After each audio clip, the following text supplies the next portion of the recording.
The following podcast is a Dear Media production.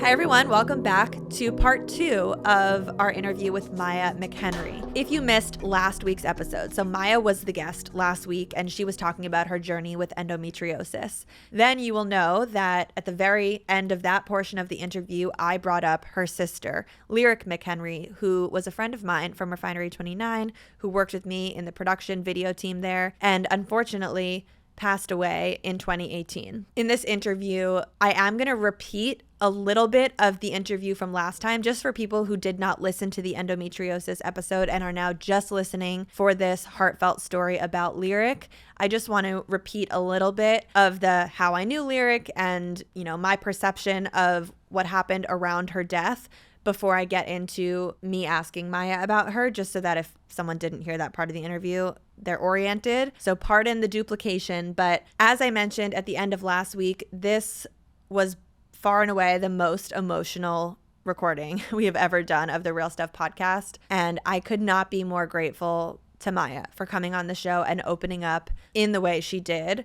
As she told us after the recording, this was the most detail and most intimate sharing of her story about Lyric that she has ever done since Lyric's passing, and I'm so honored that I had this moment to connect with her. We also were talking, as soon as we stopped recording, we were just talking about how much she felt her sister's presence throughout this interview. And as someone who really, believes in this kind of stuff, and I have lost someone very close to me and also feel that and talk about it a lot and have a lot to say around people who are past not actually being gone, it was just so powerful for me to connect with Maya in this way. And I'm so grateful that she came on the show to share this. So here we go with part 2 of our interview with Maya McHenry. Can we discuss Lyric? Yes, my beauty, my background on my phone, my everything. Let's I see have, her. If you're watching on see, I YouTube, have, we're about to see her. So beautiful.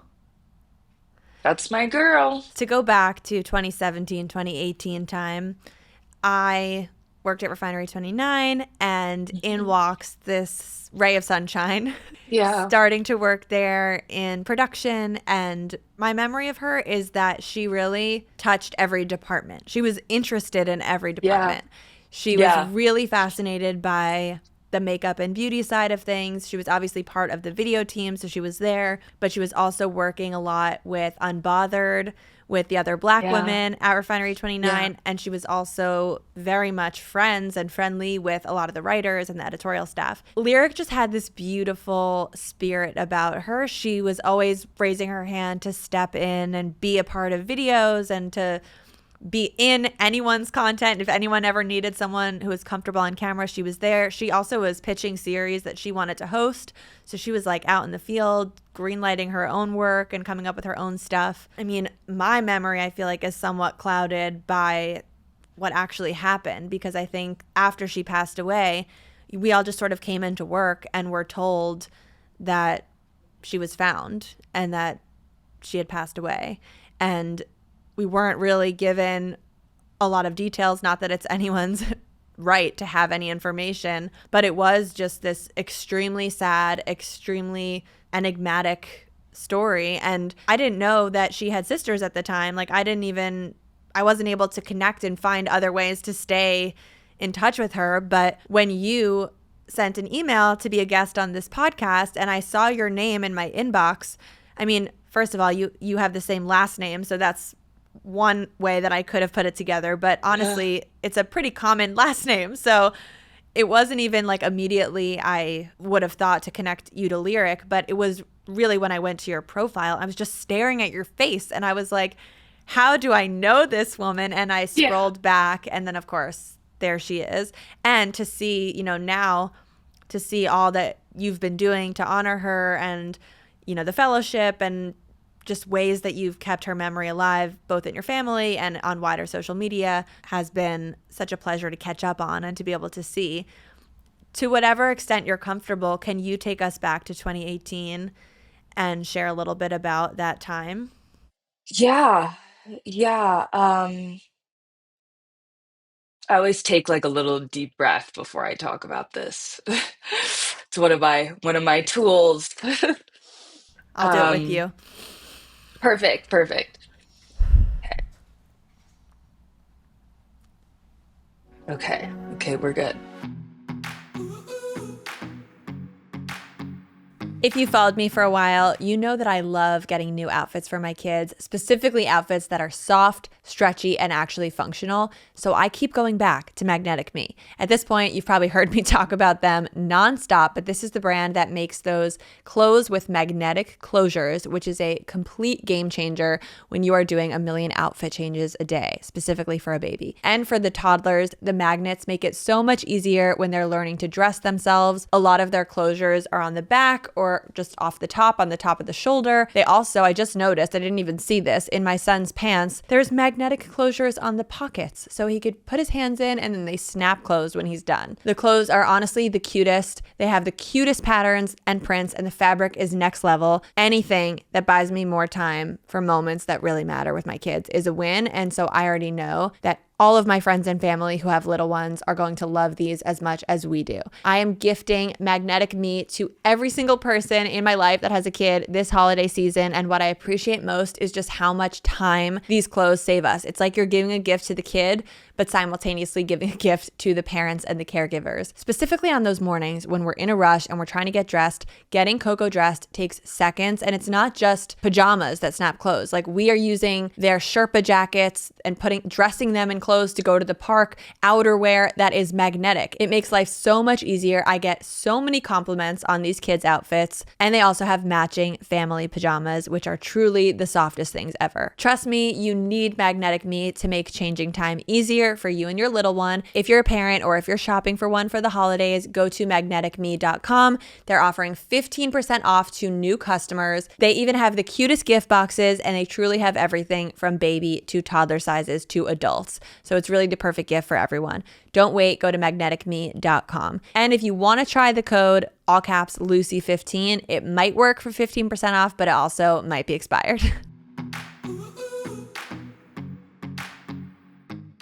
If you've tried all of the health trends, but you still feel like your energy is just not where you want it to be, it might be time to look deeper down to the cellular level. That is where Timeline's longevity gummies come into play. I bet you've never heard of longevity gummies before, but these are the first ever longevity gummies powered by MitoPure, which is designed to support strength and healthy aging from the inside out. They work by recharging your cellular batteries, per se, helping to improve sustained energy and supporting muscle strength. And in fact, studies show that MitoPure can increase muscle strength by up to 12% after just 16 weeks. The gummies are vegan, gluten-free, non-GMO, free of all major allergens, so there is no giant pill you need to take, no complicated routine. It's just a daily gummy that tastes like candy that fits right into your lifestyle. If you're looking to stay strong and energized now and as you age, these MitoPure gummies are a simple and science-backed way to do it. And right now, Timeline is offering my listeners 20% off their order. Just head to timeline.com/realstuff to get started. That's timeline.com/realstuff for 20% off.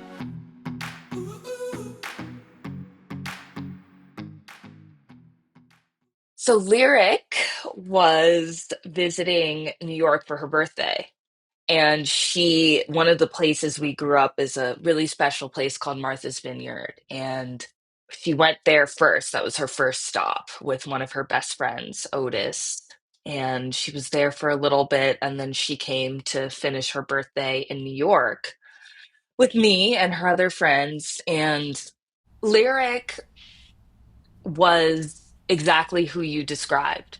She was somebody who not only like you noticed her immediately when she walked into the room, she was that ray of sunshine that you just described. And she always wanted to get involved and she always wanted to take people under her wing and mentor people. She was like that from like when she was a little girl. Refinery, she loved her work there. I mean, she loved being able to have the creative freedom, to talk about these really serious issues in like a comedic, cool way. I feel like Refinery really like allowed her to play, with those like really serious topics, but in a really like humorous way that their audience, would like and want to engage with. And she met so many amazing people there that she just loved. Lyric has brought so many amazing people in my life. I always say that new women that come into my life, I've noticed that there's like little pieces of Lyric within each of them. Mm. And when I saw you and I saw that you worked with her at Refinery, it was just again, I was just like Lyrics once again, doing her work from above because even though she's not physically here anymore, because we're all so used to, the person being here physically and you being able to touch them and hug them, she's still here, but just in a different way, a bigger, more powerful way. Now she's with me all the time, you know? But obviously, it took me a long time to even be able to think about it in this way, you know? Right. So when she did come to visit me in New York, I'm not gonna go into the exact details of how Lyric passed away, because I don't think that it's important for this interview, but I will talk about, what I think. I will tell my story, Mm-hmm.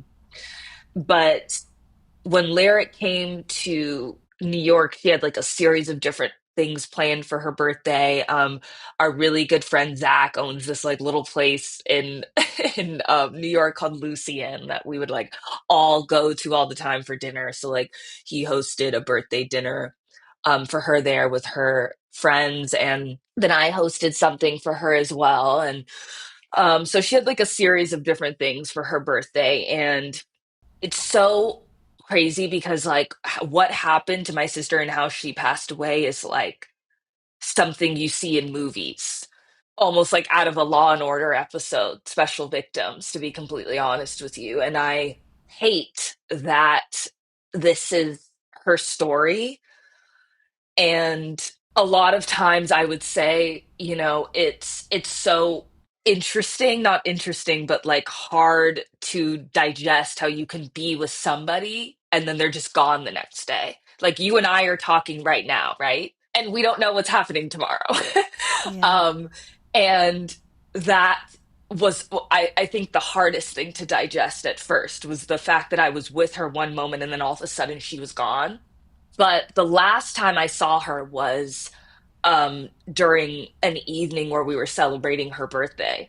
And she left the venue that we were at. And I assumed that she was with other friends, and that she like went to go do her own thing. And Lyric was always kind of somebody who she wasn't the best with her phone, I will say. My Princess Lyric wasn't always the best with her phone. So, her being, like missing her flight sometimes or like just not like communicating well, like just was something unfortunately that she just was not the best at. And it's just like funny to say because like somebody who was just like so intellectually smart, who like went to Stanford and like did all these things, like graduated top of her class, you would think like, oh well, she's such a good communicator when it comes to school, but she can't answer my texts. Like it's really that. And I also always say that I feel like the best people on earth are actually like the worst texters and like the worst communicators, but she was definitely one of those people. And she, I was texting her and trying to find her, and I was just assuming like, oh, Lyric's just, out with her friends. She's not answering, it is what it is. She had a flight the next day, and I was at work and I had detectives and the police give me a call while I was at work, and they said that they had urgent business to speak to me about. And I thought it was about somebody that I was involved with that unfortunately I have a ongoing restraining order with that I have to renew every 2 years. And I thought that maybe it had to do with something with him because I couldn't imagine. I was just like, what else would they have to talk to me about? And I asked them to meet me downstairs because I didn't want them to meet me in my office because I was just like, what are they? If they're gonna like talk about him, I don't want it like my office to be exposed to that. So I went downstairs and I remember my dad called me and he sounded kind of like his voice was like cracked on the phone. And he said, Maya, where are you? And I was like, I'm at work, Daddy. I can't really talk right now because like these detectives are about to come meet with me, and I think that it's about so and so. We'll just call him Peter. I'm not going to expose his actual name. Um, and I told him, I had to get off the phone, and he said, Maya, I have to tell you something. And I was just like, what? And he was just like, Lyric is gone. And I was just like, what do you mean she's gone? I was just with her last night. I was just with her. What do you mean she's gone? And I got very defensive with my dad on the phone because he said that she was in the hospital and she wasn't waking up. And I took that as like, well, what are you guys doing? Like, wake her up. Like I couldn't even accept it, that I was just with my sister and now all of a sudden she's gone. And I didn't know what happened. I didn't even think about what happened. I was just thinking about the fact that my father is telling me that my sister is in the hospital and that she's not waking up. And I got very defensive with him and I ended up, you know, hanging up the phone. And then the detective showed up, and I still didn't believe it, to tell you the truth, Lucy, at that point. I didn't accept it still. Like, I was still thinking, like, Lyric's going to show up right now with these detectives. She's going to be with them. She's not in the hospital. Like, I didn't psychologically accept that my sister was not here anymore physically.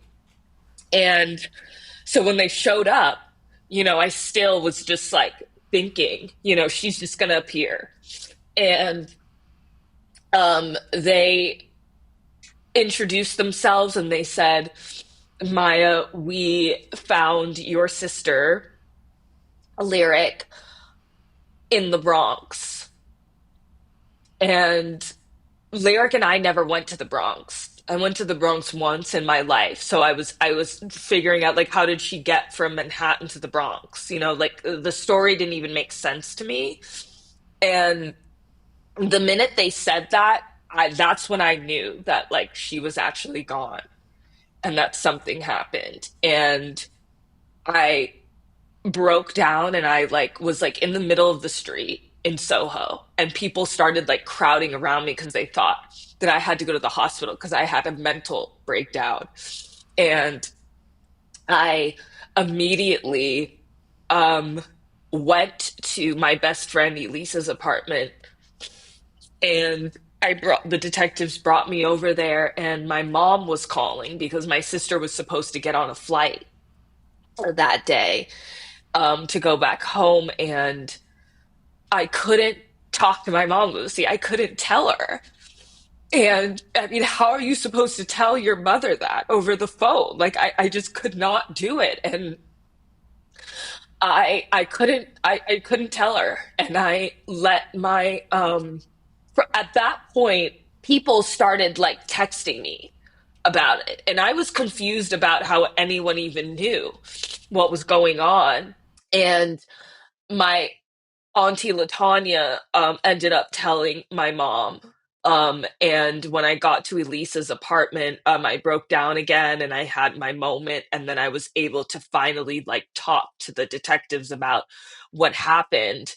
And like, the last time I personally saw her, and but it was hard to, find out that this news and then have to like immediately talk and answer questions, um, and then like more people started appearing in Elisa's apartment. And I remember it was like such a blur because like a lot of times I kind of had my face down like this and I would just feel people like hugging me and touching me. And I remember they all said, Maya, don't look at your phone. don't go near your phone. And I like didn't know. I mean, I wasn't even concerned with my phone, but I was concerned in a way where like I was trying to figure out what happened to my sister, how she ended up from Manhattan into the Bronx. And then that's when I saw that all these people were writing about it and all these articles were coming out, and my mom was had to be sedated in our LA home, and there was like paparazzi taking photos of her getting carried into the hospital. And I was trying to think, Lucy, like why do people care so much? Why are people writing about this? We're not a celebrity family. I uh my dad is a very well-known, movie producer and director. So yes, like people are very familiar with his films, and we're, associated with celebrities. But we ourselves, we're not celebrities. So I didn't even understand why people were writing, all these things. But because of who my dad is, and because of who we're associated with, and Lyric and I did this reality show with our really good friends for one season, on for a little bit, so that could have added to the momentum. But what it is that, this press is that they just needed a story, they just needed something, to attach to it, and they really like profited like off of our pain, because they were writing all these things before anything was actually even reported yet. They were just writing their own opinions of what they thought happened. And the stories were like horrific. I mean, the headlines that I was seeing were just horrible. I mean, they couldn't have been more far from who my sister was. It was like the headlines was like, celebrity director, famous movie producer, daughter, reality star, dies from overdose, just like all of these things that just like they didn't even know were true or not, that they were just writing about already before any of the medical report, before anything was even, that before my family and I could even digest or see any of the actual facts. People were already writing their own opinions, and anybody who knew Lyric like you would know. Lyric was not a reality star. We were on a show for one season. A reality star is, someone who's on a reality show for years. We were on it for one season. We did it with our best friends. It just the way these articles, described her couldn't have been more far from who she was as a person. They would never write, Stanford graduate, rising film producer. Like they would never write anything like that. They needed to, attach these like shallow, irrelevant things that couldn't be more far from who she was to her. And what really angered me about it, was I feel like, because Lyric was a young Black girl, the things that were written about her and the way that even the police treated her was so drastically different. I feel like if it was a white girl who was found in the Bronx, I mean, everybody would just be doing their best to try to figure out, what happened to her. And they would be like, oh my God, poor, whoever passed away. But it's like Lyric didn't get that. It was more like, they were making her to like profiting really off of our pain instead of trying to actually help. So it was a really intense time. Again, like before I could even really digest what was happening, I had to identify Lyric. I had to answer a series of different questions. I had to go to court and talk in front of people who were like looking at me and depicting me and picking me apart. And I mean, the things that I had to do before I could even take care of myself and digest my new reality, I had all these things to do. And I also, I was the youngest. I was always the baby. I feel like no one ever really expected too much from me. And I was just like, losing a child is every parent's worst fear. That's why your parent is like, sweetie, don't touch the stove, don't walk outside, or don't talk to strangers, like your parents feel like you're gonna outlive them. So it's like you never know. And I never would have imagined like something like this would happen, to my family specifically ever. And so I really felt like I was just like, I need to take care of my parents, you know? I need to like step up and do whatever I can to help them. And in the process, I forgot a little bit about myself.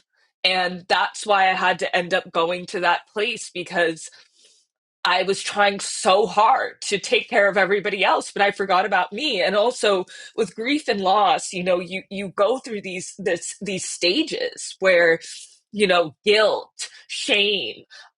You know, for a long time I felt responsible for my sister because I was the last person with her.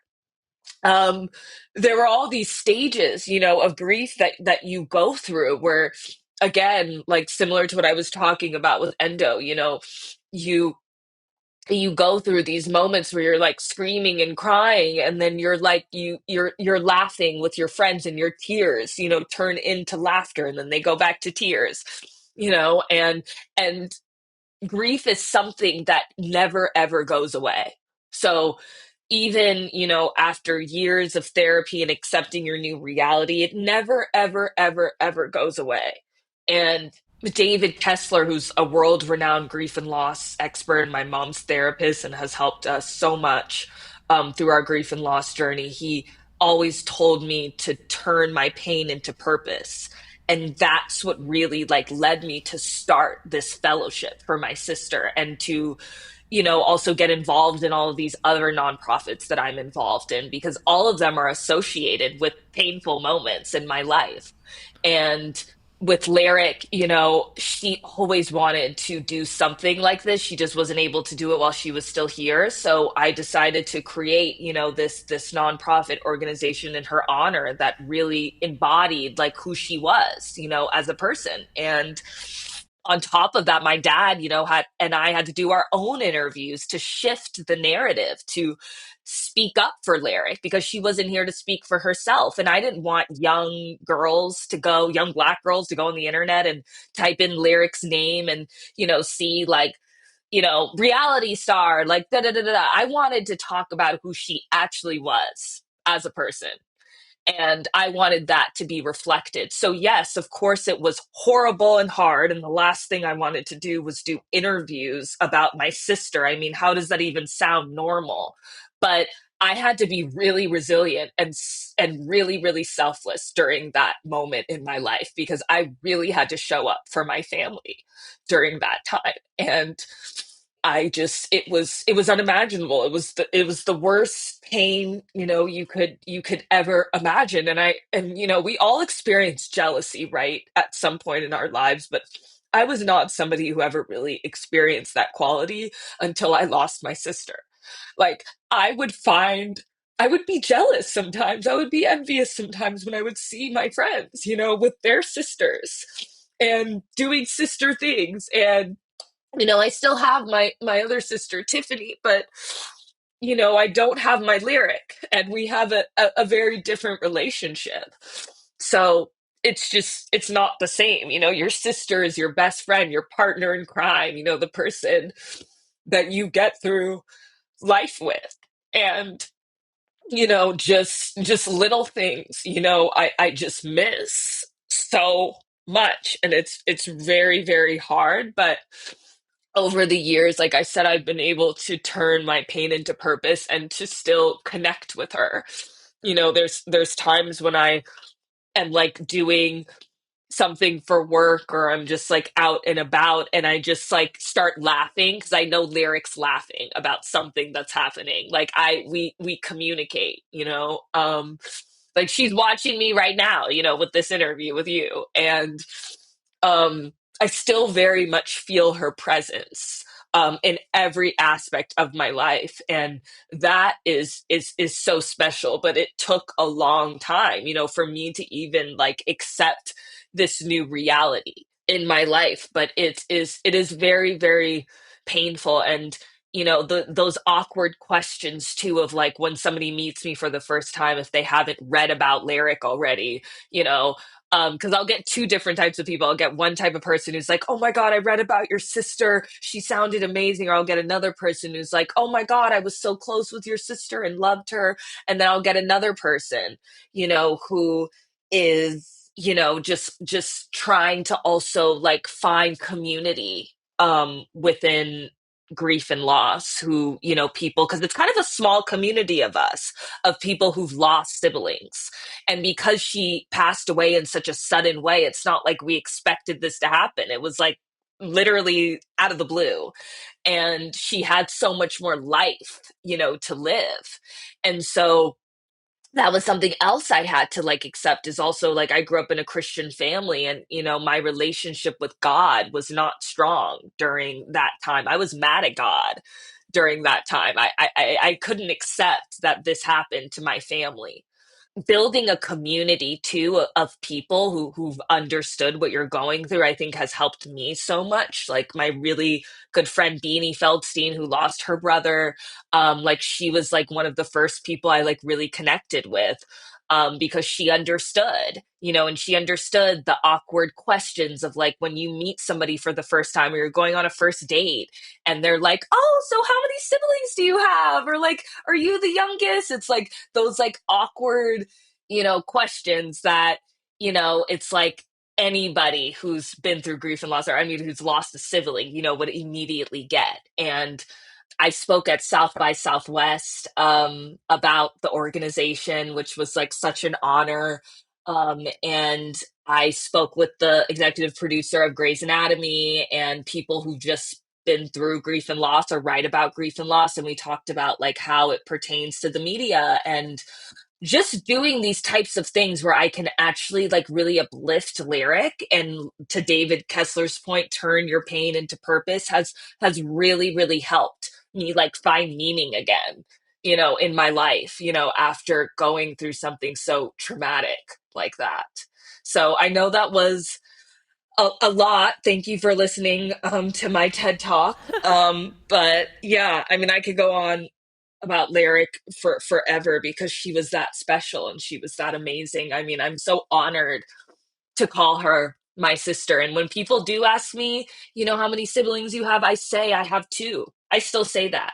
I say, oh, I have two sisters, and then if they really want to get into it, I just say, I don't go into it. I just say, oh, my angel Lyric, she's now an angel, but she's still here, just in a different way.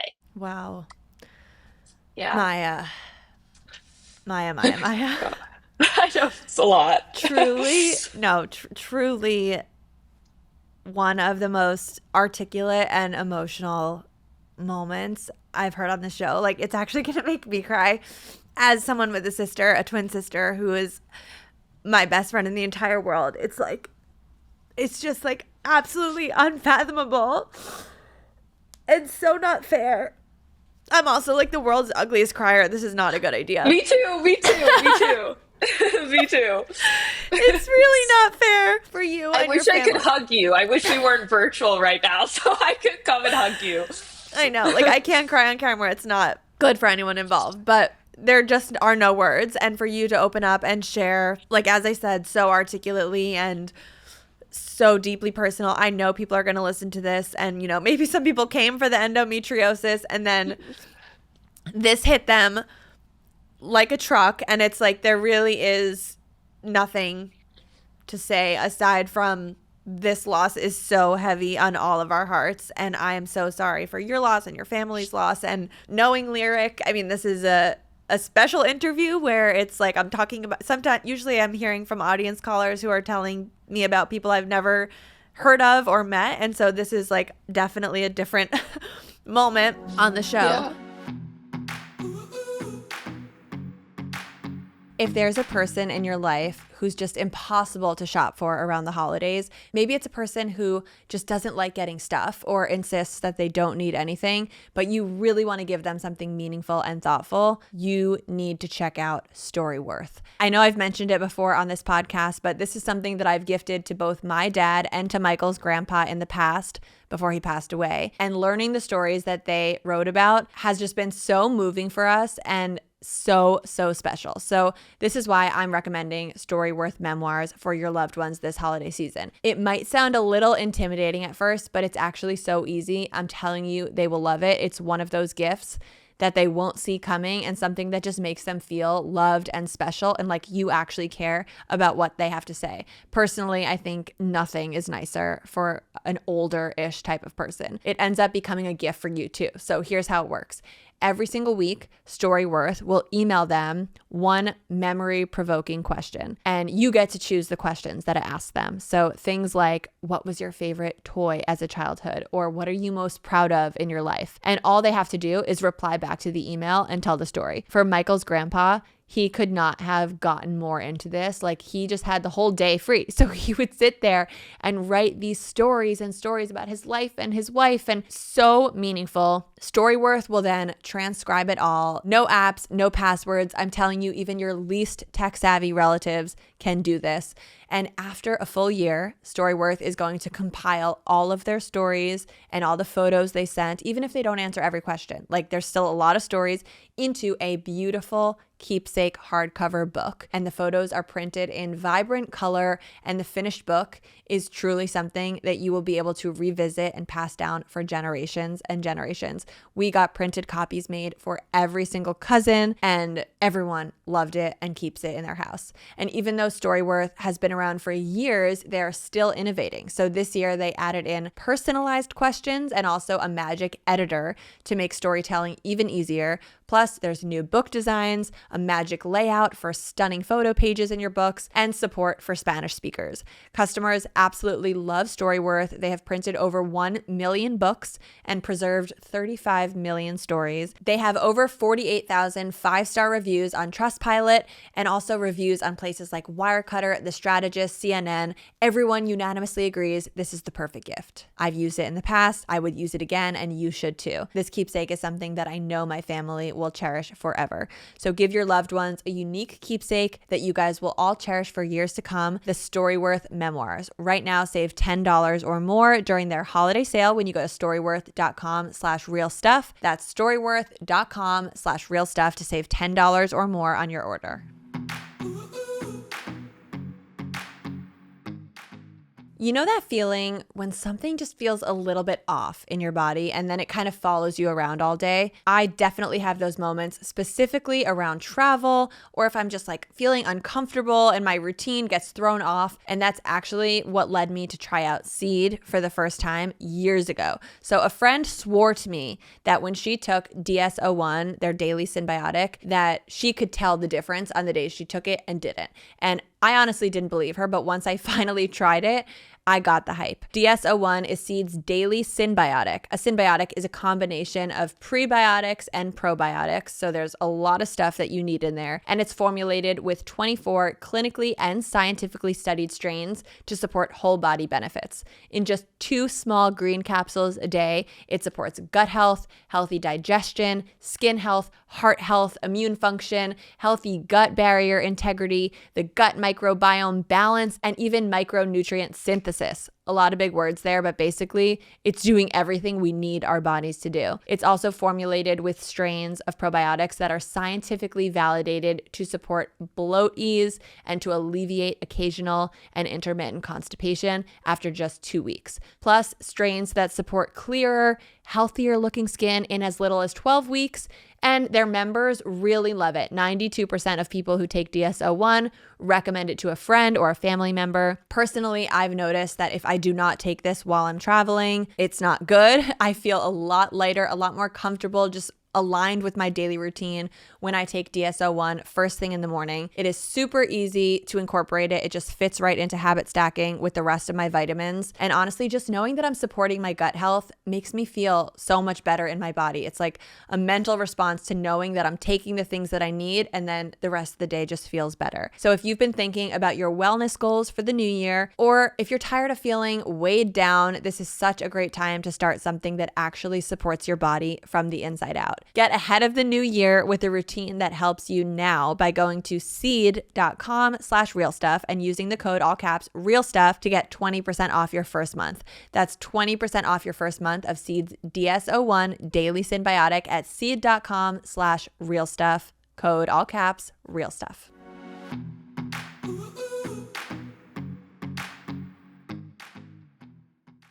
one area that most people probably don't think about in processing this is, as you talked about, the media onslaught and where that left you guys and what that did to you guys emotionally. And it's something that, A, not a lot of people have to deal with ever, but also not something people can really understand what it feels like.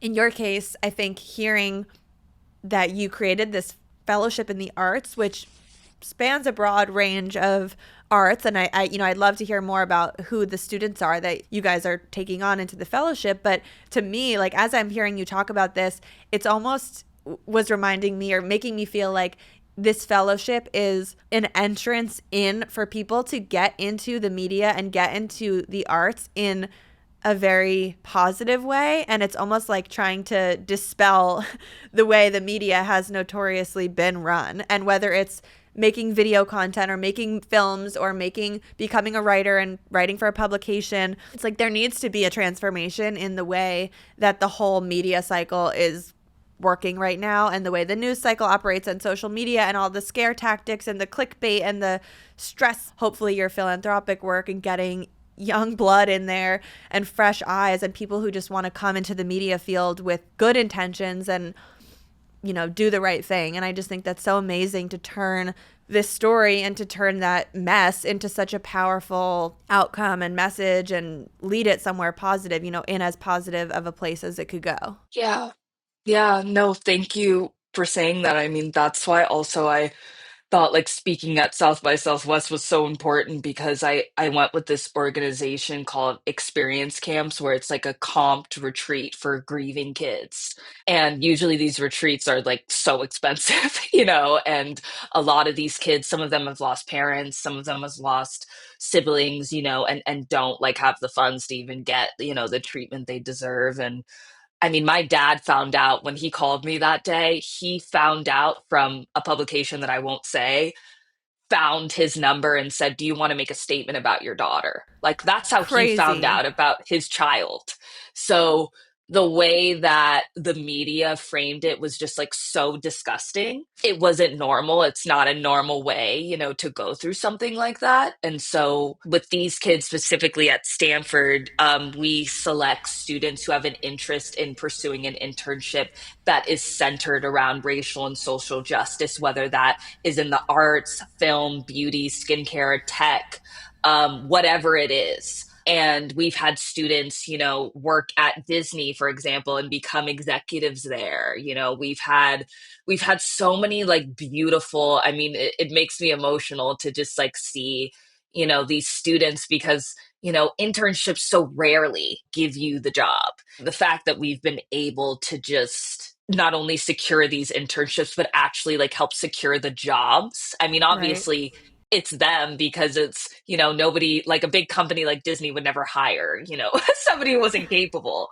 But, the fact sometimes it's just, you just need somebody who just has the connections or has, whatever it is. Sometimes you just need somebody to help you financially. And you could be the smartest person in the world. But if you don't have like these, certain things, sometimes it can make it a lot harder. And so the fact that, we were able to, and this is something that Lyric went through herself, and something I went through myself. I could name so many internships that I had in college that like treated me insane, I wasn't like Yeah. paid for anything. We were lucky because like our parents were supporting us, like this is what we wanted to do. And we wanted to have these really big internships on our resume. And it's still a huge, huge issue. I mean, I would say that we're just now catching up, that now it's like illegal actually to like not, pay an intern. But I feel like, we're like just now catching up, but I feel like there can still be just so much more work specifically within this space because there's so many amazing, talented people out there who deserve a shot.